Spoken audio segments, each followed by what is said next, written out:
everyone, and welcome to the Ghost Biker Garage. We're doing things just a little bit different tonight. I hope you guys can hear me. I don't have my headphones on, so I'm not exactly sure. I'm not getting any kind of feedback. So if someone could let me know that you're hearing me okay, that'd be great. But we're doing something just a little bit different tonight. We've actually got my guest tonight here in the I guess Sandstone studio. We are not in the Ghost Biker Garage. We are actually here at the historic Scott County Jail, and we're getting ready for tonight's investigation team. But before we get to that, I want to just kind of talk about a few little things that we got going on here at the jail. It's been a busy day. We had a couple camps that came out today. That was a lot of fun. A lot of great kids came out, had some really cool questions, and got to explore the jail. And then also we got our schedule open for the remainder of the year. So if you're wanting to book something from now until December, you can go ahead and you can go on and you can book your investigation and do your private investigation from October until December. We did have that closed out. So we've got that going on. We also opened the new ghost hunts that we've got, the new ghost walks that we're starting up here for the summer. We've got 3 dates available here in June. And I want to make sure that I tell you right, because we actually just added a date today. So June 18th, 19th, and the 24th, we're doing the haunted history ghost walks here in Huntsville. And that starts with a 45-minute walk around Huntsville where we tell some of the history and the haunts. And then we also end it with an hour-long tour, flashlight tour here of the jail. So we've got 3 of those on the schedule. We're going to be having select nights during the summer months, and then be carrying that on into the fall. So we've got those on there. We'll be talking a little bit more about that, but I want to go ahead and get to tonight's guest because I know, we're kind of on a little bit of we got Salli here. We're kind of on a little bit of a time schedule. So I want you guys to welcome my friend, Mr. Joe Vitale. Right. So Joe's here and he's going to be investigating the jail tonight. He's actually going to be doing a live stream. He was on a little bit earlier and, kind of getting some B-roll and he's had the history tour of the jail. So we're excited to have you here, Joe. Yeah. Oh, no, this is cool. I'm really excited. I really am.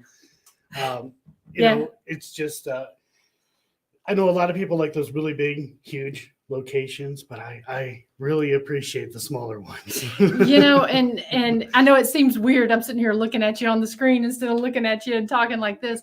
I'm the same way. And I know you're primarily a solo investigator. I know that's how you and I met, gosh, like what, 4 or 5 years ago? Yeah. Yeah. And so I'm like you, it's easy to appreciate these smaller locations like this. Yeah. Yeah. It's nice, especially when you start getting old. And I just want to say hello to everyone over here in the chat room. So if you guys, if you have any questions for myself or for Joe, please feel free to put them over here in the comments. And if you don't mind, just put them in all caps so I make sure that I don't miss you. Like I said, we're doing it kind of a little different. I'm talking to Joe through the screen here, even though he's sitting beside me. But I want to make sure that I don't miss you guys that are in the live stream. Salli, hop down, girl. Let's see. I'm gonna move her to the side. She's very interested in what's going on here. So you've been doing a lot of, you're one of those people that does a lot of research, for the locations you go to. Right. And I know kind of tonight you've got it's kind of a special night here at the jail being. Right. Yeah. Right. The anniversary of Jerome's death, except that was yesterday. Well, the anniversary of being taken out was yesterday. Okay, so taken technically. Out. Okay, Mm-hmm. Okay. Yeah. All right. Yeah, because I know when you do the research, you get the death certificate, and sometimes the headstones, tombstones, whatever, they don't match up. Right. And I normally go with the death certificate. Mm-hmm. I usually find that is probably more accurate, but then who knows? I know they did their best. Mm-hmm. It doesn't matter who it is, making sure that things were accurate. But I mean, it happens. Yeah, and so a little bit about that. You guys have heard us talk, and you probably saw our post yesterday. That was the anniversary of one of the most famous lynchings that took place here at the jail, and that was the lynching of Jerome Boyett and Harvey Winchester. So they were actually taken out of the jail here by a mob of 25 men, and that happened last night around. It was between 10 and midnight was when they were actually taken out. And so their bodies were found the next day on what would have been June 9th. So technically, at some point in the middle of the night on the 9th or the early morning hours would have been when Jerome would have been killed. So we did, Dr. Sumner and I did investigate here last night and actually had some pretty cool activity. We believe a lot of residual activity, but also a lot of intelligent. So very curious to see what Joe captures tonight. And so you're going to be live streaming? Yep. Yeah, I'll be live streaming on my YouTube channel. My YouTube channel's a mess right now, but it's just look up Entity 7, spell out 7, Paranormal.Joe Vitale. Awesome. Yeah. And I know a lot of the folks, and we're going to have that posted on the historic Scott County Jail page, talking about, him being here tonight. And you guys will be able to go on either on this page or on the historic Scott County Jail page. And we'll have a link to that live stream if you guys want to watch it live, because I know a lot of folks like to watch the lives. So Joe, kind of tell us a little bit about how you got started and some of the places you've investigated. So I got started when I was a teenager. Pre-teen years, I've had quite a few experiences. Lived in a home that had activity. It was not fun, to be honest. It was a demonic haunt. I won't go into too much details on that. And I was terrified. I was absolutely terrified. Family, very Christian. And my grandmother's like, it's the devil, telling me, oh, this is what the devil's capable of doing. But, there's Jesus. And I'm like, that's great. You're telling me what, this one guy is capable of doing, but then there's Jesus. So that didn't help. I was terrified. I wanted nothing to do with it. Most of it was psychological. It took 2 attempts to get rid of it, but it never completely went away. I mean, it wasn't as bad as it was. I think just there were some other things there. But the house wasn't built on anything like a graveyard or anything like that. It was more, it was an invite by a former family member. Okay. And so he opened that door. I remember even before we moved into the house, because my grandparents had owned the house. And then my aunt and uncle, they took the house over. One uncle stayed behind, and then they decided that they were going to be closer to my grandparents back in New York. But the one uncle, he was mentally ill. Okay. And they ended up putting him in a home. And that was pretty wild too. So having him come over. Wow. He had come over one time and he had a cold or something like that. He drank I'm not kidding. He drank a whole bottle of NyQuil. And my stepmom's like, you're not supposed to do that. Wow. You're going to get sick. I'll be okay. But he turns his head and he looks and he starts talking to somebody who's not there. Wow. And I'm like, looking at myself, I'm like, what's going on here? And my stepmother's like, who are you talking to, Frankie? And he says, oh, you can't see him. He's been here. So a while. he knew. Yeah. Okay. Yeah. So it was it was interesting, but like you said, it got for the most part taken care of and it was manageable. I got into investigating. It wasn't something that I wanted to do and wanted to stay away from it, but I was at a restaurant with a friend of mine. We were teenagers. At that point in time, hey, let's go hang out at this restaurant and act like adults and drink all their free coffee.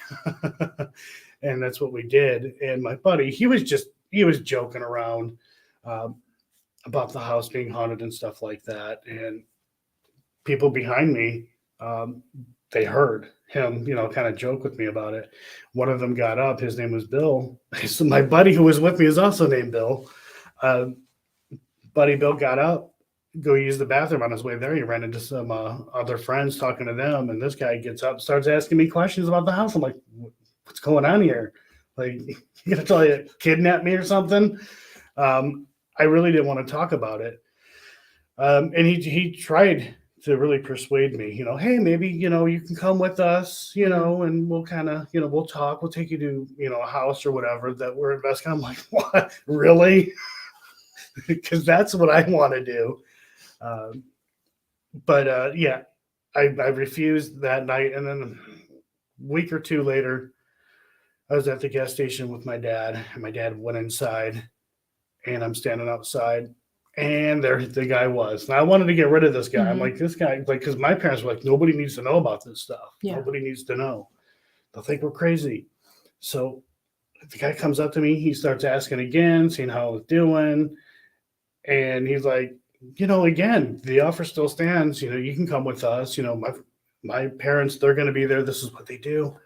I'm like, I don't want to do this, but this guy's got to go. I'm like, yeah, sure. So he pulls out a pen and paper, writes my phone number down. That was it.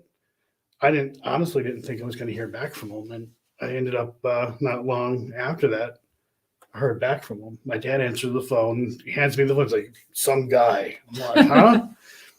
And then he tells me who he is. I'm like, oh, no. And he's like, yeah, we're going to be going this weekend. So just tell us where you live and, kind of tell us how to get there. And I did. And I'm like, great. Now what am I supposed to tell my parents? Hey,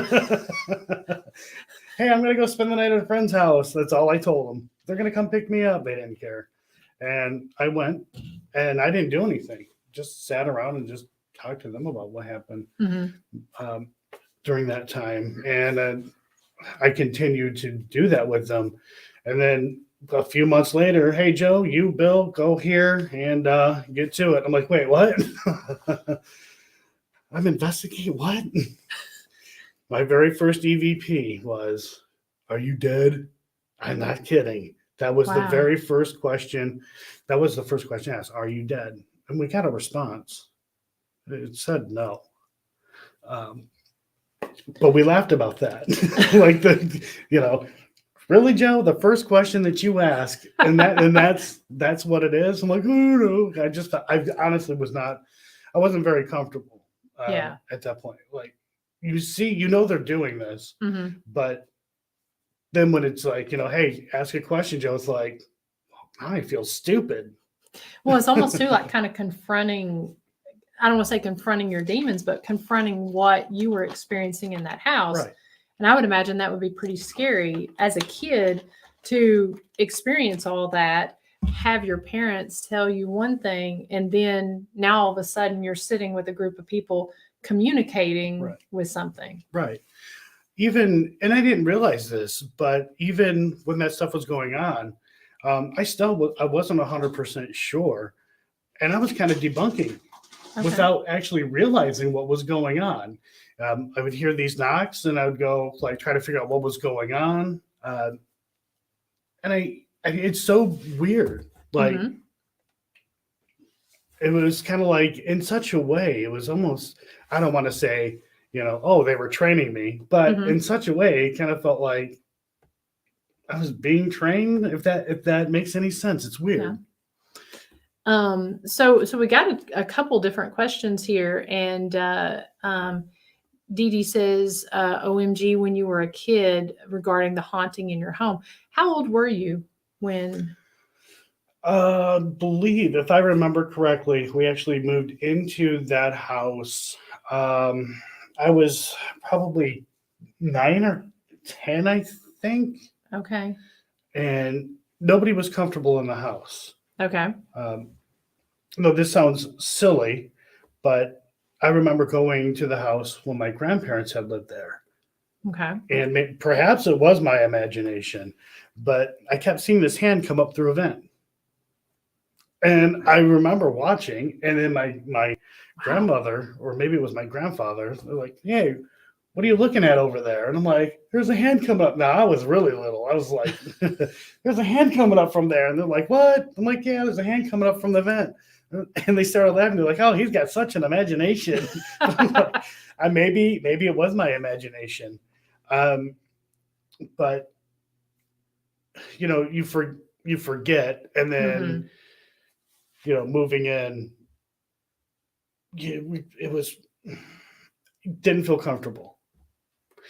My stepmother, she never wanted to be alone. She used to, she was building, again, years upon years ago.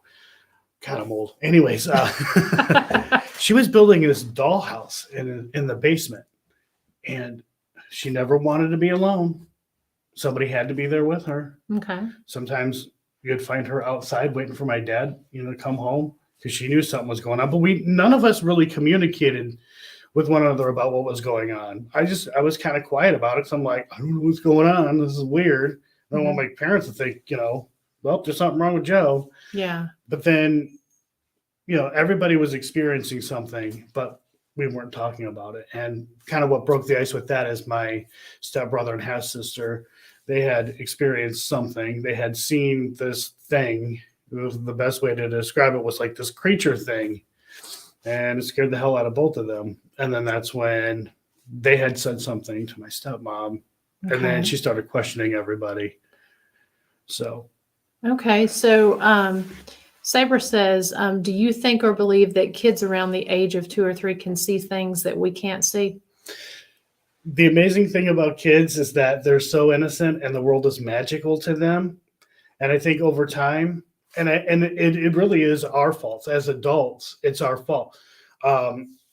We kind of take away the magic and the creativity. We don't mean to do it, but we do that. But I do think that children, are capable of that. I've done cases where some kids are like, oh, I have this imaginary friend, and it's not really an imaginary friend, it's something else. Right. Yeah, but the parents were like, oh, that's so cute, imaginary friend. And it turns out it's not really imaginary. But, I think it's important that we need to, you look at what's going on today. Not trying to get political or anything like that. You look at what's going on today. Kids are like forced to grow up really, really fast. Yeah. And it's a shame. Enjoy life. Be young. You'll grow up, and they'll grow up in time. But they're being forced to grow up so fast. And I think a lot of what's going on today, the current climate and everything like that is a result of parents, get a job, do this, do that, hurry up, grow up. Yeah. And I mean, and two, I mean, we're in such a historic, unprecedented time too, with experiencing things that we've never experienced. And then you throw technology into the whole mix. I think that just adds a whole other level, right. Because I mean, why not have an imaginary friend now? Because I mean, we're not able for like 2 years, people weren't able to see each other, and we're just seeing each other on the computer. So, right. I'm a firm believer in that as well. We do have another question here. Let's see, I want to make sure I don't miss anything. I mean, thank you guys. Everything is kind of coming in so quick. I saw where Steve asked what time you plan to go live tonight. Well, I have it set for like 10:30. Could be going earlier. It depends on how fast I can get things set up and going. No pressure.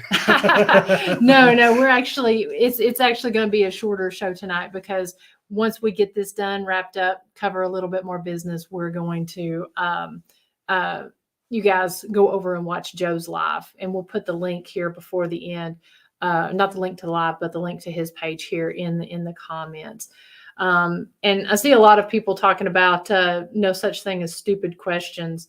I mean, it's easy to feel that way whenever you're sitting there just in a room by yourself asking questions. Right. Yeah. So when you started investigating as a teenager, I guess, did you do a lot of residentials or cemeteries? Most of it was residentials. That was Southeast Michigan. mainly in Wyandotte. I don't know why, but Wyandotte, Michigan, it was just a very active place. But went all over the place as well. But yeah, most of them were residential. It slowed down a little bit for me, anyways, because I got more involved with like music, and then it really slowed down. It kind of came to a stop because then I'm going to be a dad, and then I'm going to be a dad again. So I stopped there for a while. I didn't want to continue to investigate because I have no idea what I'm going to run into.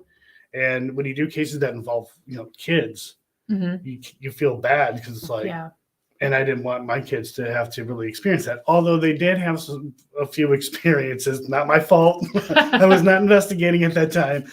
But yeah, my kids have had experiences. My daughter's not, she would just rather leave it alone. And my son, on the other hand, who's back there. And that leads us to Janet's comment. Yes, there is a man sitting behind me. That is Joe's son. Believe it or not, that kid with the red beard is my child. Supposedly. So yes, this is going to be really cool because Joe and his son are going to be investigating here, and we love our small groups when they come in because it seems like the activity is always different. But good eye, Janet. We have had people during my show see people walking behind me and in the visitation room back there. So it wouldn't be out of the ordinary to see somebody sitting behind me. Let's see. Got a lot of different questions here. I saw one from Matt just a little bit earlier. He was asking about Salli and if we've had any different activities since Salli's been here. It's actually pretty interesting. When we were given the tour here with Joe, and then with all our other investigators that come, Salli likes to go onto the different floors. She kind of likes to participate in the tours. And she does not like certain areas on the second floor. And it's very hard to get her to go up on the third floor. I mean, as soon as we get up on that third floor, she starts meowing, wanting us to leave. For the longest time, she wouldn't go into the kitchen on the second floor. So we have actually noticed her being able to pick up on some activity. Something that's kind of wild, if she does come up to the third floor, as we're taking her down, when we pass the second floor, there's a man or it may be a female. It's kind of hard to tell that will go to try to hush her whenever she's meowing. So we've actually, Chris has heard that a couple times. I've heard it a couple times. And in fact, I think Christy heard it today or yesterday, heard something shushing her. So yeah, we've actually picked up on some pretty cool activities since she's been here. And let's see. Sabra also asked, she said, have either of us ever investigated a mortuary? You ever investigated one, Joe? No. I've not either. Well, I've investigated a few places that had a morgue in them, but not just a straight mortuary. That would be an interesting place to investigate. And just kind of something about how Joe and I met. And of course, this is a whole topic for another show when we have more time. But I actually ended up meeting Joe over at Hell's Bar Dam. And it was interesting having a conversation because we actually met on, I had just gone and investigated Revenant Acres, and which, if you guys have watched the episode or heard that, I ended up having some interaction with the entity that's there that's known as Seven. And so when I was talking about the experiences, I was instantly introduced to Joe because you're one that's something that you've had a lot of experiences with, right? Yeah, it tends to pop up from time to time. Now, I have never investigated that location where you had that experience. Oh, okay. And other people who have had experiences with it and still do, they haven't been there either. Okay. Now, some of them have experienced it after they get back. I don't want to say that. I don't want to freak anybody out or anything like that. So I won't say the name of the location, but just one in Ohio where people I said, well, we investigated the place. Now all of a sudden we're getting 7 wherever we go. Mm-hmm. Kind of called it the investigator's attachment. It seems like a lot of investigators are running into this thing and they're wanting to know what it is. It's like, you're not going to like what it is. That's what's been interesting is now that's the only place I ever experienced it. I know some people, I know you've had it at multiple places and other people have too. That was the only experience I had with it, but it's fascinating to know that that so many people were having this. Do you have a theory behind that? So doing research on this, and I'm not going to say that, I'm 100% right. Just as always, take what I say with a grain of salt, because you never know. Researching it, I don't believe that there's a demon named Zozo, just to get that out of the way here real quick. But it seems like this thing also, there's connections there. So it may be the same entity when you look into both characteristics of 7 and this Zozo thing. They're very, very similar. The only difference is Ouija board versus spirit box or a digital recorder. Now, 7 would first start out with coming through radio. Then all of a sudden, people were getting the somebody yelling outside the window. Anyhow, just making sure it wasn't anybody crazy. Well, that's to be debated.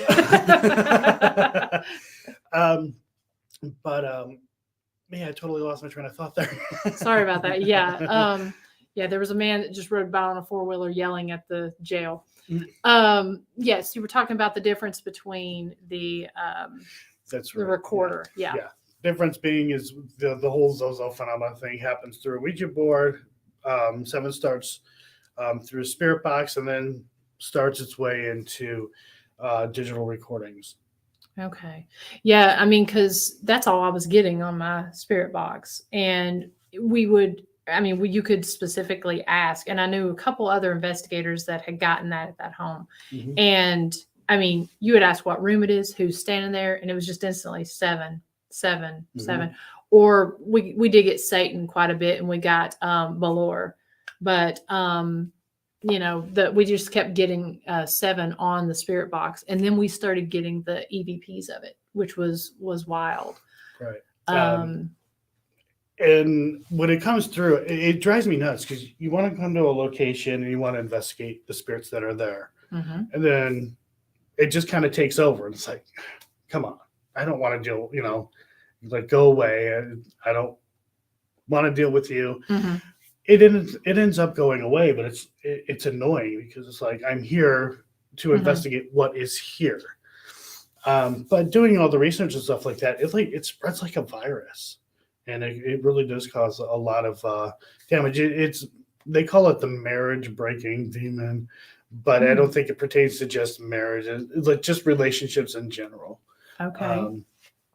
There's a lot more to that as well. Right. And like I said, that's one of those things we could have a whole show on that, but I wanted to bring it up just because that's kind of how we got connected. And so we've done some different events together and a couple investigations. And, I highly recommend going. I know Joe's got a lot of friends on here in the chat room. And so, but if you've not watched Joe's videos and stuff that he's put out, he puts out some really great videos. He's a great videographer, great editor, and his live streams are fantastic too. So I definitely recommend going and checking his stuff out. I don't know which live streams he's exactly referring to, but to me, I think live streams are fun, because you never know. You can get absolutely nothing, but it's still fun because, you don't know what's going to happen. Steve asks, he said, Joe, do you think using a Ouija board is the same as investigating? I love that question because honestly, I do think it can be a form of investigating. I mean, what's the difference between a Ouija board and a digital recorder? Let's be honest. I mean, one something moves around, spelling out things. The other is you're getting audible voices. I do not believe that Ouija boards are evil.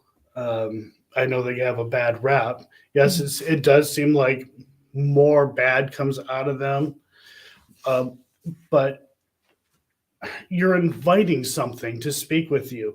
And when you invite something, you have no idea what it is. You're just knocking on a random door, hoping something will come through, and perhaps something on the other side of that door is not something you intended, something really bad. And at the end of the day, we don't know what we're dealing with. We have our belief. The paranormal is driven mostly on belief. So, if you believe in ghosts, this is, that's what you're getting, right? If you believe in something else, that's what you're going to be getting. But we have no clue. Right. And so that kind of leads me to Matthew's question. He said, Joe, you had mentioned earlier doing a house with possible demonic activity in your investigations. Do you have any protection means for safety inside those locations, or the percent or 2% on any energies from coming out with you? Prevent? Sorry. Yeah. So I think of it like this. When you lock your car doors, it keeps honest people out, right? If somebody really wants to get in and take from you, they will do it. A lock is not going to stop them. I believe the same thing with going in, trying to protect yourself. I'm not saying don't. I mean, you should. But if something wants to mess with you and it has a reason, maybe you're just the perfect person. It could be a number of things. It could very well follow you home or mess with you in any way. But I don't really necessarily come in with like holy water and sage and be like, oh, don't come home with me, or, oh, nothing. I'm here to have the experience, and I understand the risk. I don't want anything to get in the way of having that experience. Because again, we don't know what we're dealing with. And I want that door open, for me to have those experiences. Now, if I run into something nasty, I just have to take care of it. Good question, guys. And he also says 7 is an interesting name to be given as it signifies completion, perhaps a trickster element using that particular moniker. Do you think that that's the case? And why does it go by 7? What's your... So in the Old Testament, 7 was chaos and destruction. 7 is also one of the sins. Lust. Now, lust could mean a lot of things. Lust for money, power, fame, things like that. It doesn't necessarily pertain to something sexual. A lot of people seem to think that. Yeah. But lust is a lot of different things. I honestly don't know how to answer that question, like completely answer that question. But when you do the research and stuff like that, it makes sense because, and I don't want to tie into too much with this because I'm here and I want to investigate what's here. I don't want to empower this thing, but oh, hey, here I am. But when you do the research, there is that connection. There's certain somebody having, like 7 husbands and the whole, like, again, I don't want to get too much into it. Yeah. I don't even want to say its real name, if it's its real name. But I say we carry that on for another topic on another Ghost Biker Live. We'll talk about our experiences with it, and we can talk a little more into it.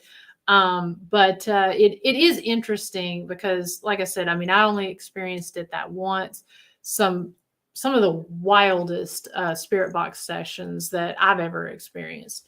But yeah, to me, it's just interesting that it's a sort of a spreading phenomenon, that people were getting.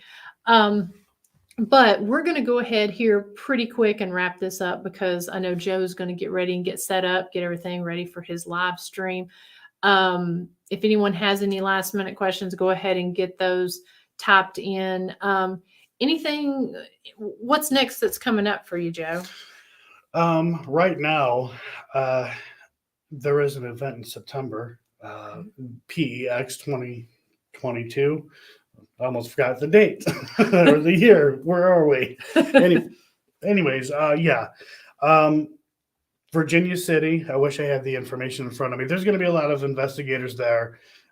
Basically, we're running the whole town. We literally have taken over Virginia City. If you guys go on my Facebook page or Google PEX 2022, you guys can find information there.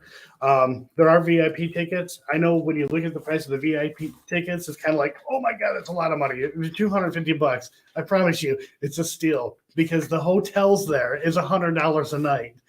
And you got a room for 2 nights. And also access to everything that's going on, including like the dinners and the lunches and stuff like that. So that's going to be a lot of fun. Other than that, Matt and I, we are in talks about the Harrisville Haunting documentary. Nice. That's all I'm going to say about that. So that seems to, I'm excited to see where that goes. Other than that, given the current state of gas prices, we're lucky. Yeah, we're thankful you're here. We're thankful to have anybody in here with the state of what the gas prices and everything. People traveling to come to see us. So, can people watch the Harrisville Haunting right now, or has it been pulled? Right now, it's on Paraflix. Okay.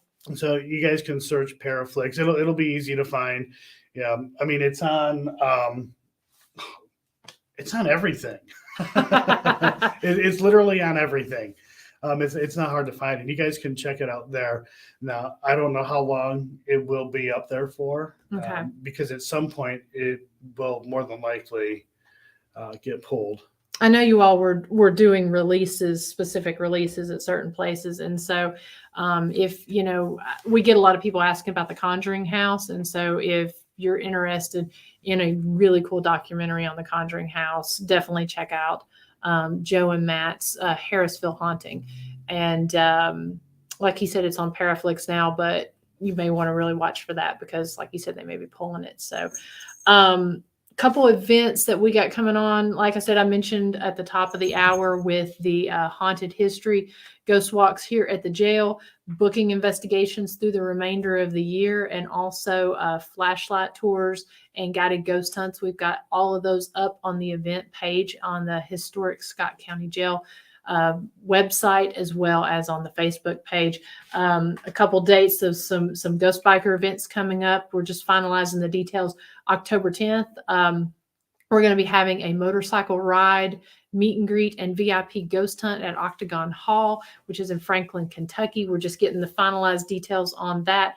Also, Deep South Paracon, which is going to be September 23rd and 24th. And then also we're partnering with Wildcat Harley Davidson, London Laurel Tourism Commission, and of course, Ghost Biker Explorations and we're doing a full weekend event in September 30th, October 1st, and October 2nd. It's going to be a motorcycle ride as well as a ghost hunt. And I think like a cave exploration. We're doing some really cool things. We're getting all of that finalized, going to be making the announcement on all of that really, really soon. But that's going to be at the very end of September and October. And so those are the big Ghost Biker events that we've got coming up. Pretty much something to do every weekend in September. Busy, busy, busy. Yeah. So yeah, super, super excited about all of that. Next week on the Ghost Biker Garage, we're actually that one. We've got kind of some special things planned.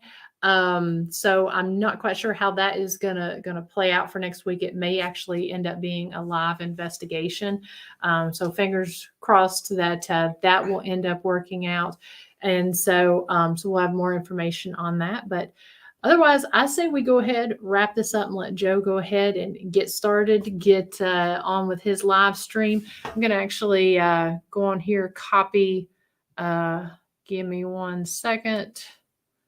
I'm going to copy the link to his YouTube channel so you can go on and watch his live stream here at the jail. We're just excited to get him started and see what all he captures. So, so thank you guys so much for tuning in tonight and for, bearing with us. Like I said, doing things just a little bit different here with actually having a guest here in the studio and being here at the jail. So again, thank you all so much, and we will see you next Thursday. Bye, guys. Later.